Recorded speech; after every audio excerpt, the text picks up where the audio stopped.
안녕하세요.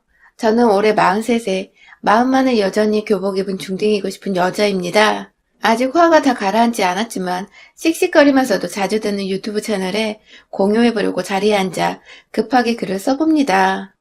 글재주는 없지만 재미있게 읽어주셨으면 좋겠어요. 저는 저의 학창시절에 미련이 많아요. 그 시절에 순수한 친구들이나 풋풋한 학생의 나름 평온하고 잔잔했던 지난 일상들이 그리워서 뭐 이런 청순 가련한 이유 때문은 절대 아니고요. 단지 잘 지내보지 못한 것에 대한 아쉬움과 슬픔이 여전히 남아있기 때문입니다. 저는 중학교를 다닐 때만 해도 정말 웃음이 많고 늘 밝은 아이였어요.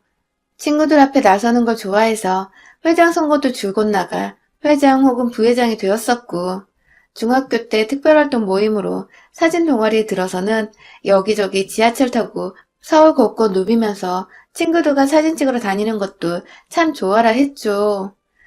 밝은 성격 덕분에 활발한 활동에 어려움이 전혀 없었었고, 그 덕에 보다 친구들을 두루두루 사귈 수도 있었습니다.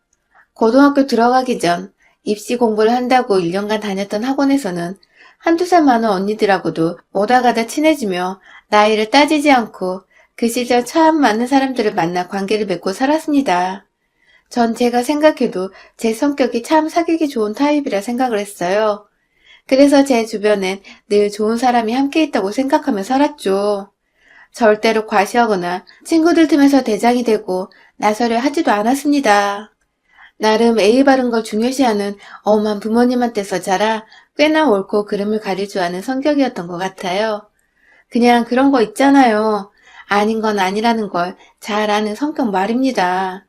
그렇게 남한테 피해 안 주고 기분 나쁘게 안 하려고 노력도 하며 학교랑 사이에 잘 적응하며 살고 있었던 제가 고등학교에 진학을 하면서부터 180도 다른 삶을 살게 되었습니다. 완전히 다른 학생의 학교 생활이라고 해도 무방할 정도로 그간 살아왔던 것과는 다른 경험들을 하며 살았어요. 바로 제가 따돌림을 당하게 되면서부터였어요. 시작은 정말 어처구니가 없었습니다. 저희 반에 소위 학교 짱이라 불리우는 여자애들이 여럿 있었는데 그 무리 애들의 눈에 제가 그냥 이유 없이 보였던 것입니다. 뭔가 고등학생이라고 하니 다 새로울 것만 같고 더 열심히 학교 생활을 해야 할 것만 같아서 긴장이 되던 찰나에 학교 수업이 모두 끝난 후 가방을 챙겨 집에 가려 하는데 한 여자애가 저를 부르더라고요. 처음엔 머리끈을 어디서 샀냐 물어보고 다음엔 사고 있던 10,000원짜리 OST 시계가 비싸 보인다며 어디서 산 거냐 묻더니 이내 너 돈이 좀 많냐며 노골적으로 제게 돈을 빌려달라는 소리를 했어요. 당연히 저는 거절을 했고요. 하지만 그게 저의 실수라면 실수였습니다. 주란 대로 돈을 주지 않으니 전 완전히 애들한테 찍혀버렸고 그때부터 전 선생님들의 눈을 피해서 늘 이 무리의 아이들에게 따돌림과 정신적 학대를 지속적으로 받게 되었어요. 반 학급 애들이 모두 보는 앞에서 제가 재수가 없다며 큰 목소리를 내며 따돌려 보겠다는 의사를 내비쳤고 그 바람에 저와 조금씩 친해져 가던 친구들조차 저에게 한순간에 등을 돌려버렸죠. 저 때문에 그 날라리 애들한테 밉보이고 싶지 않았던 것입니다. 하지만 어리고 마찬가지로 철이 없었던 저는 그리 친한 친구들이 아니었음에도 절 모른 척하고 도와주지 않은 주변의 학급 친구들이 더 미웠어요. 절 괴롭히는 날라리 애들은 미움을 진작에 넘어 증오하는 마음까지 가졌고요. 3년 내내 같은 상황이 지속되었습니다. 하필 날라리 애들 중 한 명과 계속해서 3년 내내 같은 반이 되어버린 바람에 전 한마디로 너무도 재수없게 3년 내내 학급 친구들에게서 철저하게 외면당하고 또 친해져서는 안 되는 아이가 되어버렸죠. TV에 나오는 친구들 괴롭히는 배우들을 보면 전 그게 아무리 웃긴 시트콤이라고 할지라도 단 한순간도 웃을 수가 없었어요. 제 성격은 고등학교 때 괴롭힘을 당하던 그때부터 완전히 소심하고 남 눈치만 보는 아이로 변해버렸고 대화를 나누고 웃고 떠들 수 있는 고등학교 친구를 사귀기는커녕 3년 내내 학교에서 말 한번 제대로 붙여본 친구가 하나 없었답니다. 저 참 외롭고 불쌍한 아이였어요. 다행히도 초중학교에서 그리고 학원에서 사귀었던 언니들 그리고 친구들과는 꾸준히 연락을 하면서 지금까지 인연을 이어오고 있지만 그 친구들조차 지금까지 저에게 하는 말은 고등학교에 진학한 후의 제 모습은 정말 충격적이었다고 하더라고요. 말수가 반의 반으로 줄어들어 버리고 늘 당당히 웃으며 어깨 피고 다니던 애가 고개를 푹 숙인 채 죄인처럼 다니는 꼴이 가슴 아파 죽는 줄 알았대요. 하필 혼자 멀찌감치 떨어진 고등학교로 배정받아 버린 바람에 아는 중학교 친구가 별로 없었고 있다 하더라도 그 친구들은 모두 다른 고등학교 동창들처럼 절 모른 척하고 멀리하기 바빴기 때문에 필요가 없었습니다. 공부를 딱 보통 정도만 하던 전 고등학교 2학년 때까지 학교 생활에 적응을 못해서 내신이 완전 꽝이었어요. 친구 관계가 그 모양인데 공부에 어떻게 집중을 할 수 있었겠어요.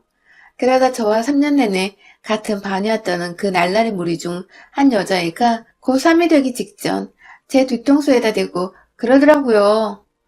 쟨 저렇게 살다 대학도 못 가고 친구 하나 없이 살다가 쓸쓸히 독거노인으로 죽을 팔자일 거야. 라고 말이죠. 독거노인이라니. 막 고등학교 2학년을 마친 18살 꼬맹이인 저에게 너무나도 가혹하고 괴로웠던 말이었어요. 내가 진짜로 이렇게 고3 때까지 친구 관계 때문에 공부도 무엇도 다 손 놓고 우울한 채 살다가는 진짜 저 여자 말대로 답도 없는 인생을 살 수도 있겠다는 생각이 드니 아찔하기도 했고요. 그래서 그때부터 정말 미친 듯 공부를 했습니다. 방법을 몰라 죽기 살기로 암기하고 문제집을 풀면서 내신은 이미 포기했다 생각하며 1년 내내 수능 공부에 미쳐 살았고 다른 고3 애들 하는 거 2배로 따라잡아서 결국 좋은 대학도 갔고 좋은 회사도 들어갔다가 같은 직종에서 일하던 남편을 만나게 되어 결혼도 했고 자식도 낳고 지금은 온전히 걱정 없는 주부로 살고 있습니다. 어떻게 보면 절 가장 힘들게 한 아이 하나 때문에 공부를 시작하게 된 것이었고 결국 제 인생이 최악으로 치닫는 걸 면할 수 있었던 것이었죠. 참 아이러니하죠. 고등학교 3학년 동안의 아픔 때문에 대학을 갔다고 해서 제가 바로 예전처럼 밝게 변하고 활발해지진 못했지만 서서히 시간을 두면서 제 스스로에게 변화를 주고자 수많은 노력을 했고 울기도 많이 울고 정신과 상담도 몇 번 받으면서 정말 극한의 시간을 견디고 거쳐 본래의 제 모습 언저리까지는 돌아온 것 같습니다. 한동안 정말 걱정거리라고 할 것이 없이 지냈어요.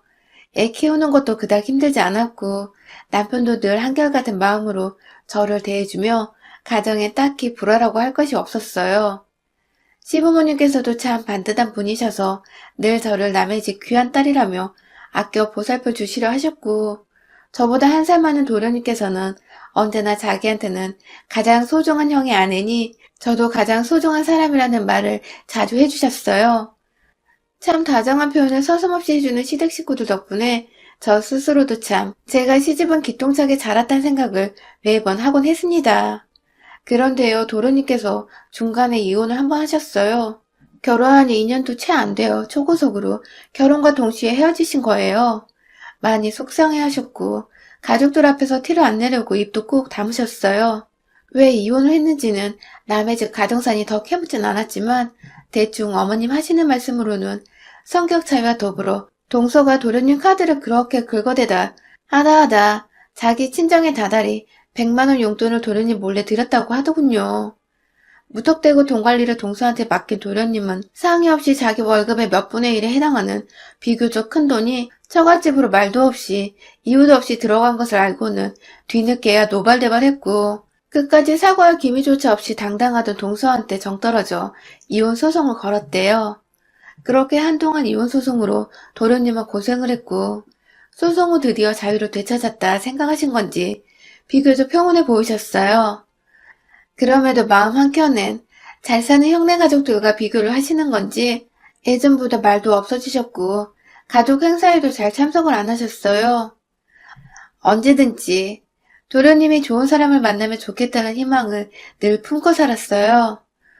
제가 소개를 해주고도 싶지만 괜히 혼자이고 싶어하는 사람한테 부담을 주는 건 아닐까 싶어서 쉽사리 연애하란 말도 먼저 건네지 않았어요.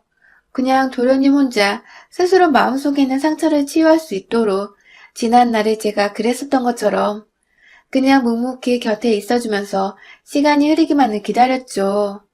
그러던 중 올 중순에 도련님께서 너무나도 반가운 소식을 가져왔어요. 여자친구가 생겼다고 하시더군요. 진중하신 분이 이제서야 여자친구가 생겼다고 말씀하시는 걸 보니 결혼을 하고 싶어 하시는 것 같았고, 그간 사귄 지도 꽤 될 거란 걸 내심 짐작을 했죠. 온 가족이 다 기대에 부푼 채로 코로나로 나가지 못하니 조금 부담스럽더라도 시댁에서 도련님 여자친구를 불러 저녁 식사를 하기로 한 날, 저는 정말 오랜만에 제 심장이 아주 처참하게 땅끝으로 꺼지는 기분을 경험했습니다. 여친이라고 데려온 여자의 얼굴이 너무 낯이 익은 겁니다. 저는 정말 그 시절을 매일같이 잊으려고 노력했는데 그 여자의 얼굴을 보는 순간 2초도 안 되어 누구인지 알아채버렸어요. 바로 저와 고등학교 3년 내내 같은 발을 했고 이유 없이 저를 따돌리고 급기야 학급 전체에서 외톨이가 되도록 만들었던 바로 그 동창 날라리였던 것입니다. 허무하고 어이없게도 저를 알아보지 못하던 이 여자애는 급기야 뵙게 되어 영광이라는 낯간지러운 소리를 해대며 제게 악수를 청하더라고요. 세상에 일 바르고 잘 자란 사람 마냥 말이죠. 시부모님들이며 두 형제들이며 아무도 제 속타는 마음을 알지 못했고 다들 여자가 마음이 들었는지 입이 아주 귀에 걸려있더군요. 어머님 옆에서 밥상을 차리겠다고 쫄래쫄래 따라다니며 상차림을 도우다가 놀란 마음이 진정이 안 되어 얼어있던 제게 시어머니는 얼른 밥 차리자. 새애기 기다릴라. 하면서 급기야 본인은 예비 며느리가 될 사람과 이야기를 좀 하고 싶다고 저한테 나머지 일들을 맡기고 부엌을 나가셨어요. 어머님이 신나셔서 그런 것까지 다 이해를 했고 다른 여자였으면 제가 당연하죠 하면서 곧장 알겠다고 했을 텐데 절 괴롭혔던 여자의 밥상을 차려야 한다는 생각에 제 손이 도무지 뜻대로 움직이질 않았어요.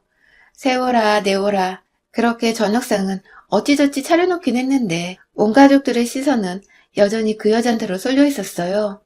밥을 먹으면서 이것저것 얘기를 하다가 저와 동갑이라는 여자의 말에 모두가 제게로 친구 같은 동서가 생겼다면 좋겠다고 바라보더군요.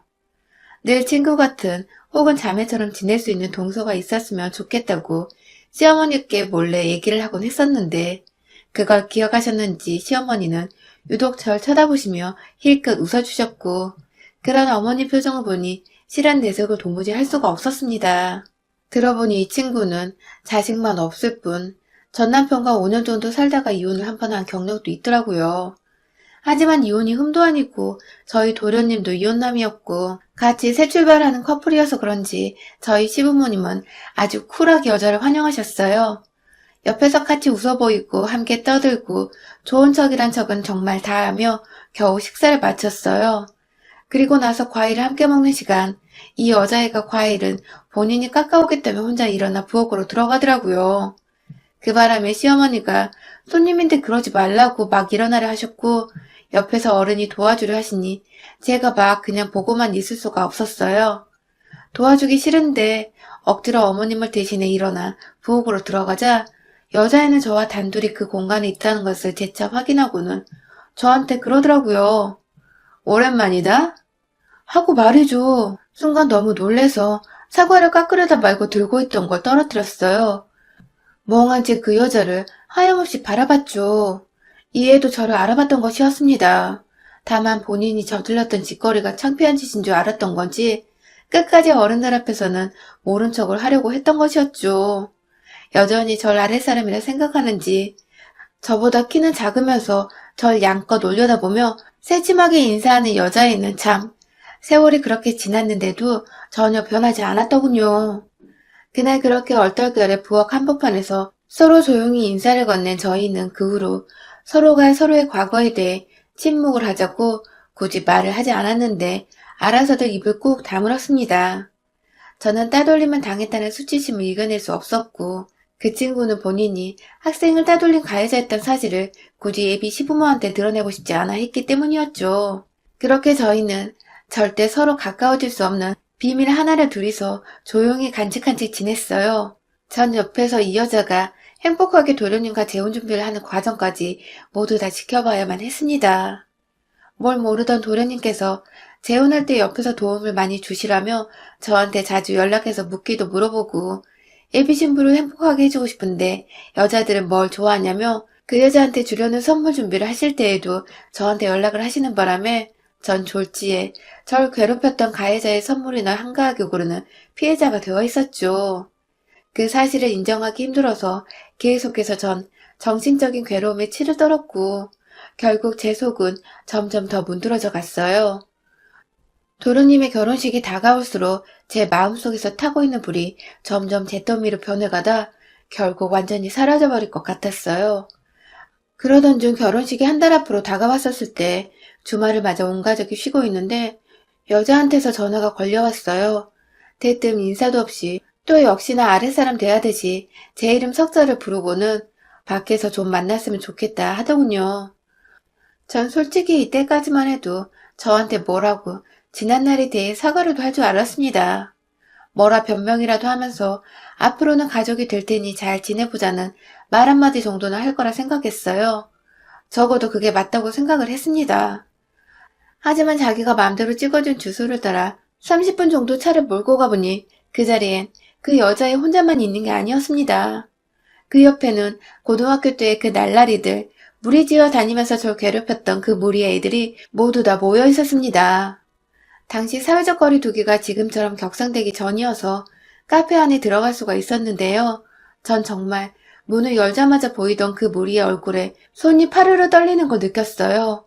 내 나이가 40이 넘었는데도 여전히 그날의 상처가 남아있는지 겁부터 먹는 게 너무 안쓰럽고 두렵고 복잡한 심정이었죠. 하지만 40이나 처먹은 이 아이들은 정말 그대로더군요. 절 보자마자 쟤 얼굴 봐. 40대냐? 60대냐? 라는 주름살 지저부터 시작해서는 너 대학 잘 갔다는 소식 들었는데 어째 가방은 이런 저렴한 명품 가방이냐? 면서 남편이 제 선물로 사준 200만 원짜리 가방을 가지고 저렴한 명품 가방이라고 절 뜯어내리려 하더라고요. 이 애들 중에서 저 혼자 유일하게 인서울 4년대 대학을 들어갔는데 그게 그렇게 안 입고 왔는지 절 보자마자 역시 넌 학창시절이나 지금이나 변한 게 없어. 땀에 말을 해대면서 본인들의 처지를 유한 삼으려 했습니다. 예비동서를 만나서 어째 과거를 청산하고 이제라도 용서에 잘 살게 되나 싶은 막연한 안도감도 품고 왔는데 그런 생각들은 다 쓸모가 없었던 것이에요.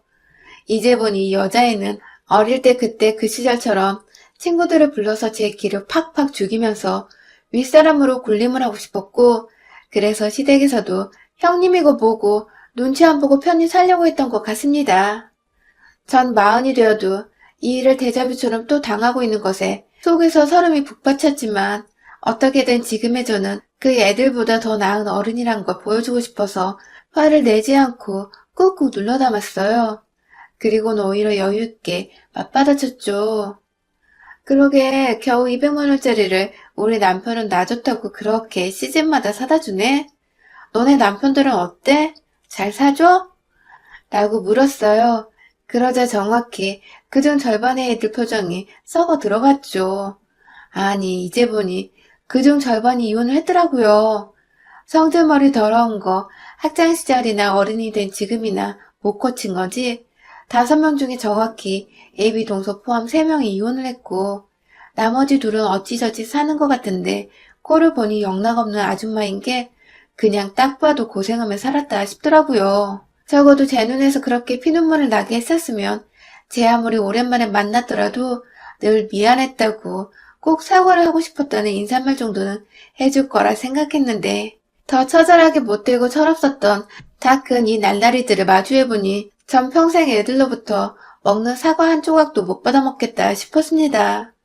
그때 애비동서 그러니까 3년 내내 가장 심하게 제 옆에서 절 괴롭혔던 여자애가 내심 제 말에 꼭지가 틀렸는지 남편 얘기는 거두절미하고는 지난 고등학교 시절 때 일을 말하더라고요. 야, 우린 그래도 고등학교 추억으로 즐겁게 먹고 살고 있었지. 근데 넌 뭐, 그때 그렇게 찐따처럼 살았어서 공유할 추억도 없었을 텐데. 우울증 안 걸리고 잘 살고 있는 게 너무 기특하네. 라고 말해줘. 우울증? 기특해? 지들이 뭔데 내가 우울증에 걸릴 거라 생각을 했고 지들이 뭔데 잘 살고 있는 나를 보며 기특하다고 말을 하는 건지. 순간 속에서 지난날 쌓였던 천불들이 막 들끓어 오르기 시작했습니다. 나를 향해 20년 가까운 세월이 흘렀는데도 비웃고 있는 이 머저리 같은 인간들 앞에서 다시 놀림거리가 되고만 있을 수가 없었습니다. 그래서 정말 순간적으로 제 앞에 놓여져 있던 아메리카노 한 잔을 애비동서가 될 거란 여자의 얼굴에다 부었어요. 아직 김이 나고 있던 커피가 모자 달린 패딩을 입고 있던 이 여자의 몸 안으로까지 쫙 퍼져가는데 눈으로 보일 정도였죠. 옆에서 인연이 미친 거냐고 너 우리가 누군 줄 아냐며 아직도 일진놀이를 하겠다는 듯이 나이를 처먹고도 유치 짬뽕의 말이나 뱉는 바로 옆에 있던 곱슬머리 여자의 머리털을 제 손깍지 안에 꽉 쥐어잡고는 커피에 젖은 옷을 벗느라 정신이 없던 예비동생의 몸뚱이 위로 내동댕이를 쳤어요. 둘이서 얼굴 맞대고 박치기를 했다가 의자 뒤로 나자빠지면서 뒤에 있던 책장 모서리에 이마를 부딪히고 어깨를 찌고 아주 난리가 났습니다. 나머지 3명은 솔직히 이 두 여자애들 옆에서 따까리 짓을 하던 애들이었어요. 그래서인지 순간적으로 제 쾌력에 겁부터 먹은 눈빛을 지으며 딴에는 여전히 세 보이고 싶다는 듯이 욕을 섞은 말로 너 조심해라 미친년 등의 경고성 말만 내뱉더군요. 참, 이런 어린 양들을 봤나 싶었습니다. 귀여운 요구를 재주를 부리는 조랑말 같기도 했고 인생을 그리 살았는데도 여전히 학교 다닐 적에 그 추잡하고 철없는 짓들을 못 벗은 꼴이 솔직히 너무 딱하고 불쌍했어요. 뭘 봐? 뭘 또 구경만 하고 있어. 이 따까리 찌질이들아. 하면서 저하고 가장 가까이 붙어있던 여자애부터 하나씩 손보자는 생각으로 외투까지 벗어던지고는 난투극을 벌이려고 했고 제 손 안에는 이미 두 여자애의 머리카락이 잡혀 있었어요. 한 애는 머리카락이 어찌나 길던지 그 바람에 그 꽁토를 잡고 질질 끌다 보니 그 애는 완전히 뒷덜미가 잡힌 듯이 뒤로 끌려다녔죠. 그 사이 나머지 한 애는 이미 지가방 싸들고 카페에서 도망쳐 주랭락을 쳤고요. 고등학교 추억으로 먹고 산다더니 아주 좋은 우정 납치셨더라고요. 그때 뒤에서 애비동서가 야, 이 미친년아. 너 그러고도 내가 입 닫고 시집갈 줄 알아? 너 고등학교 때 얼마나 하찮고 별볼일 없던 애였는지 내가 네 남편이랑 내 남편한테 다 말할 거야. 나도군요. 언제부터 따돌림 당한 게 흠이 든 건지 가해자란 애가 사과가 아닌 그 과거를 또다시 발목을 잡으려 하다니. 그 말을 들으니 지금껏 날뛰던 저조차 힘이 쑥 빠지더군요. 제 손에서 두 년들의 머리카락이 스스로 빠져나갈 때쯤 누군가 뒤에서 애비 동소년의 뒤통수를 아주 퍽소리나게 갈겼습니다. 바로 저희 도련님이셨어요. 세상에, 도련님이 어찌 알고 여기까지 따라 나오신 걸까요? 이제 보니 도련님은 처음 시댁에서 온 가족이 다 같이 만났을 때 부엌에서 저희가 아는 척을 하는 걸 들었나 보더라고요. 안 좋게 이어진 인연이겠다 싶어서 모른 척을 했지만 갈수록 자기 여친은 말이 많아지는데 저는 말수가 줄어들고 급기야 표정이 어두워졌는지 도련님은 내내 제 걱정을 먼저 했대요. 그러다가 주말을 맞은 그날 여친을 만나려는데 여친은 약속이 있다고 하고 별 생각 없이 형한테 전화를 했는데 형수도 약속이 있어 나갔다고 하니 재빠른 눈치로 제가 어디로 갔는지 저희 남편한테 물어보고는 저를 따라 나온 겁니다. 그리고 그 뒤엔 그런 도련님의 전화를 이상하게 여긴 남편까지도 제 걱정을 하면서 불이 나게 달려온 바람에 카페 안에는 저와 저희 남편 그리고 도련님과 도련님의 애비 신부인 그 여자애까지 온 형제 부부가 모이게 되었어요. 뒤에서 저희 얘기를 다 듣고 있던 도련님은 결국 그 여자애한테 뺨 한 대를 시원하게 갈기시더니 너 같은 애랑 재혼하느니 그냥 혼자 더 오래 살아볼게 하며 보란듯이 절 부축해서는 데리고 나가더라고요. 남편은 뭔지 모르겠으나 조용하던 제가 폭력을 휘두를 정도로 열받아 있는 모습에 뭔가 내 와이프한테 해코지를 한 년들이구나 생각을 했는지 여자애들 앞에서 별 재수없는 것들 하면서 침을 퇴퇴 뱉고 나왔고요. 그날 든든한 우리 집 남자들 덕분에 마무리까지 정말 완벽하게 끝내버렸어요.